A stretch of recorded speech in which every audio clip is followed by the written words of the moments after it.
Hi everyone, welcome back. Thanks for joining us today. We've got a brand new story to share with you, so let's begin. My name is Daniel, and for a long time, I thought I had the perfect love story. I believed I had found the woman I would spend the rest of my life with, Vanessa. I saw her as not only my girlfriend, but my future. From the moment we met, I felt like everything was falling into place. We met at the wedding of a mutual friend. I was there for the groom. She was there for the bride. One moment, I was enjoying the wedding, and the next, I was caught up in a conversation with the most beautiful woman in the room. By the end of the night, we had exchanged contacts, and that was the beginning of everything. At first, things were casual. A few texts here and there. Then, it became an everyday thing. Morning texts, late-night calls, little check-ins throughout the day. Before I knew it, Vanessa had become a part of my daily routine. It felt natural, easy. And then came the moment when I finally asked her to be my girlfriend. I remember how she played around, made me wait, acted like she wasn't sure. At the time, I thought she was just being cautious, maybe taking the decision seriously. I saw that hesitation as maturity, as thoughtfulness. Looking back now, I wonder if I should have seen it for what it really was.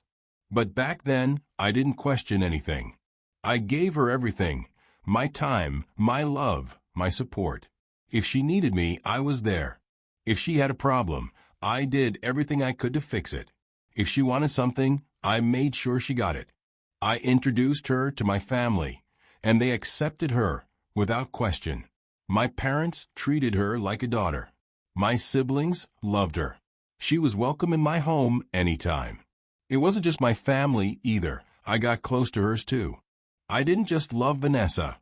I cared about the people she cared about. If her parents needed help, I was there. If her siblings needed anything, I made sure they got it. I wasn't just dating her. I was investing in her, in us, in our future. In my mind, it was only a matter of time before I got down on one knee and made it official. From the very beginning, my friends weren't exactly fans of Vanessa. They never said it outright at first, but I could tell they had doubts. It wasn't just one or two of them. It was all of them.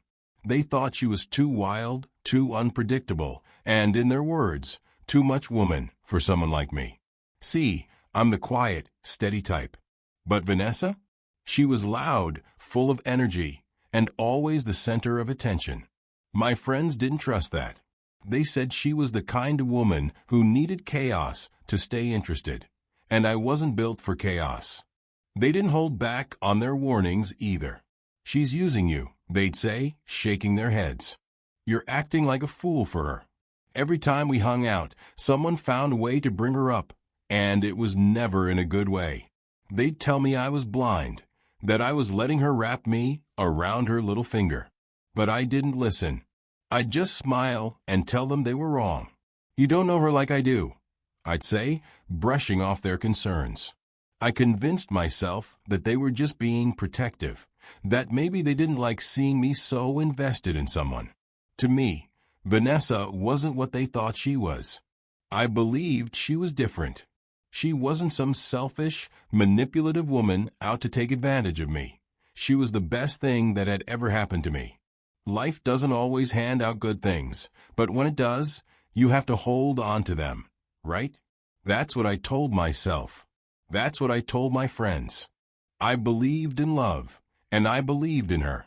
Aside from my friends, another person that tried to talk sense into me was Stephanie. Stephanie and I had become friends over the course of my relationship with Vanessa. At first, she was just Vanessa's friend, but as time passed, we got along well.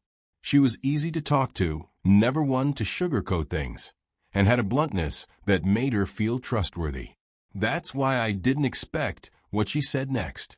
She hesitated for a moment before she told me Vanessa had been cheating on me. Not a one-time mistake. Not a moment of weakness. No, it had been happening for a long time. She told me she had confronted Vanessa multiple times, urging her to stop, but Vanessa didn't care.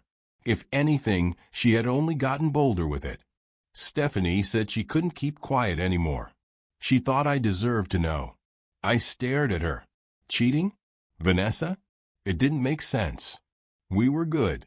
I took care of her, loved her, made sure she never lacked anything. I introduced her to my family, and they adored her. I was even close to her family, helping them whenever they needed something. Vanessa had no reason to betray me. No reason at all. I let out a small laugh, shaking my head. This is a joke, right? I asked, expecting her to break character and tell me it was just a stupid test to see if I trusted Vanessa. But she didn't laugh. She didn't take it back.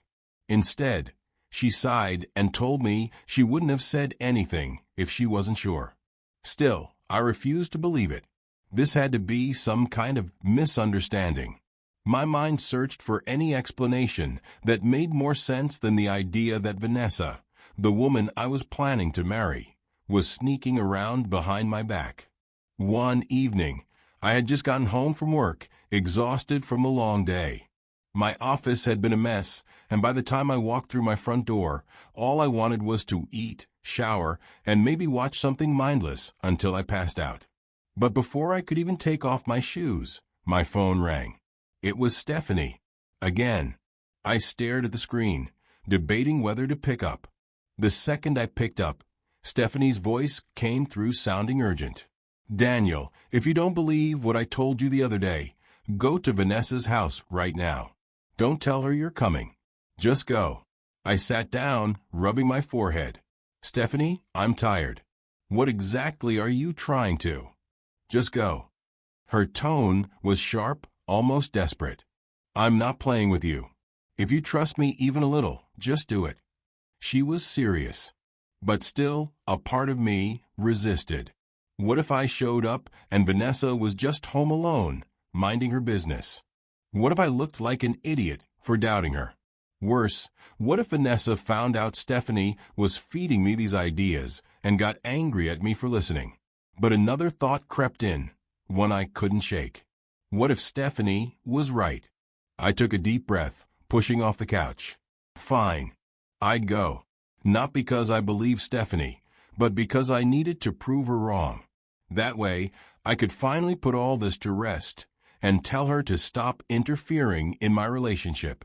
I changed out of my work clothes, throwing on something more comfortable, reached for my keys, and stepped out of my apartment, locking the door behind me. I pulled up to Vanessa's apartment and parked outside. I stepped out of the car and walked up to her door. Locked. Of course. But I had a spare key, because I was her man, right? Sliding the key into the lock, I hesitated, but pushed the door open and stepped inside quietly. I closed the door behind me and walked through the living room. Everything looked the same. Then my eyes spotted something. A man's shirt crumpled on the floor, a pair of jeans tossed on the couch, and next to them, Vanessa's dress.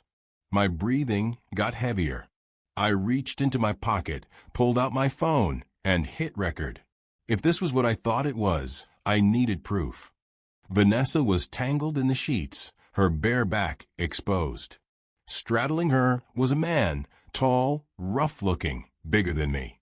His hands gripping her waist, her arms wrapped around his neck. They were so lost in their own world that they didn't even notice me.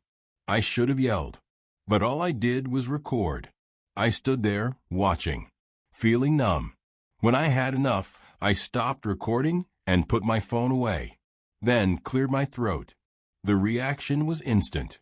Vanessa gasped, scrambling for the sheets, her eyes wide with horror. The man turned his head slowly, his expression blank. He didn't look guilty. He was just surprised that he didn't notice someone there. I was speechless, but when I found my voice, I asked one question. Why? Vanessa hesitated. Her lips parted like she was going to lie. But then something changed. She lifted her chin, her voice steady. I'm sorry, Daniel, but I needed a real man. You're good, but too soft. I felt those words deeply. Still, I didn't react. Just smiled. I turned away, walked over to her purse, and reached inside. my spare key to the home. I took it back, and without another word, I walked out. I thought I'd get comfort from my friends, but the moment I told them what I had just witnessed, they didn't even hesitate. They burst into laughter like I had just cracked the funniest joke of the year. I just sat there, staring at them, waiting for the laughter to die down, for someone to say, "Damn, man, that's messed up. You didn't deserve that." But that never came. Instead, one of them slapped my shoulder, still chuckling. "She's right, bro. You were a fool for her." Another one nodded, smirking. "You made her your queen, and she wanted a king, not a servant." I blinked, trying to process what I was hearing. They weren't comforting me. They were agreeing with her, telling me that, yeah, I had been cheated on, but that it was my fault, that I deserve it. They were right. They warned me, but I was chasing a dream. I couldn't blame them for being harsh. I didn't even argue. What was the point? Eventually, I got up and left. I went home, locked my door, and grabbed the first bottle I could find. At first, I just wanted to take the edge off. Just a few sips to numb the thoughts running through my head. But one sip turned into two. Two turned into five. Before I knew it, I was sitting there, bottle in hand, drowning in a sea of alcohol and self-loathing. With every drink, anger set in. If she wanted to play dirty, I'd show her just how it felt to be exposed.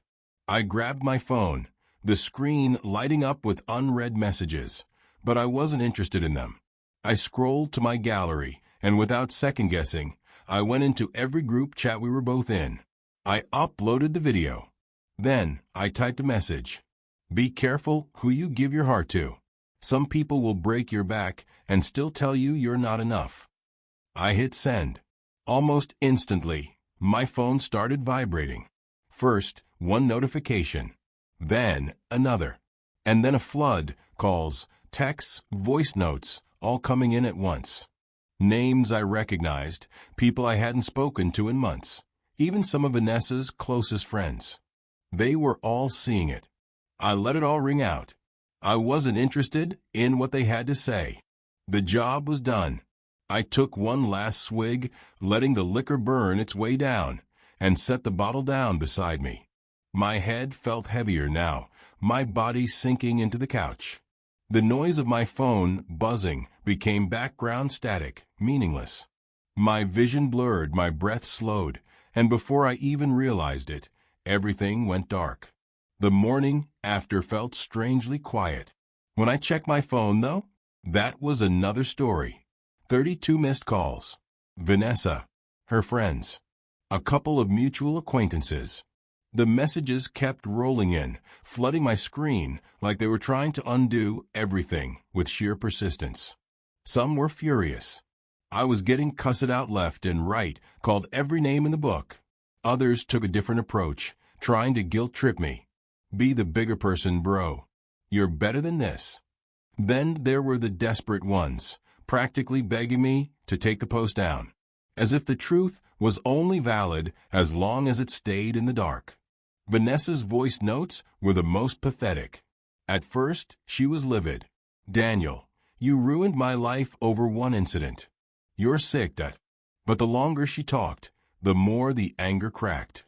Desperation crept in. She cried. She pleaded. She blamed me. "You're making it worse than it has to be." Worse for who, Vanessa? Then came the legal threats, or at least an attempt at them. One of her friends tried to sound smart, calling it revenge porn. It wasn't. No nudity. No explicit images. Just cold, undeniable proof of what she did. Proof she never thought would see the light of day. If exposing the truth made me the villain, I was fine with that. I had been the fool for too long. So, I did the only thing left to do. Vanessa? Blocked. Her friends? Blocked. Anyone still trying to defend her? Blocked. I scrolled through the group chats one last time, watching the reactions unfold. Some people were shocked. Some acted like they always knew. Some laughed. And me? I just sat there, sipping my drink, feeling lighter than I had in years. So now, Would you have done the same? I don't really care. But one thing's for sure, Vanessa, she's out of my life for good. And to those watching, to those who had something to say, whether you think I went too far or not far enough, let me know. Call me a simp. Call me petty. Call me whatever makes you feel better. I'm past the point of caring. And if you know someone who needs to see this, share it.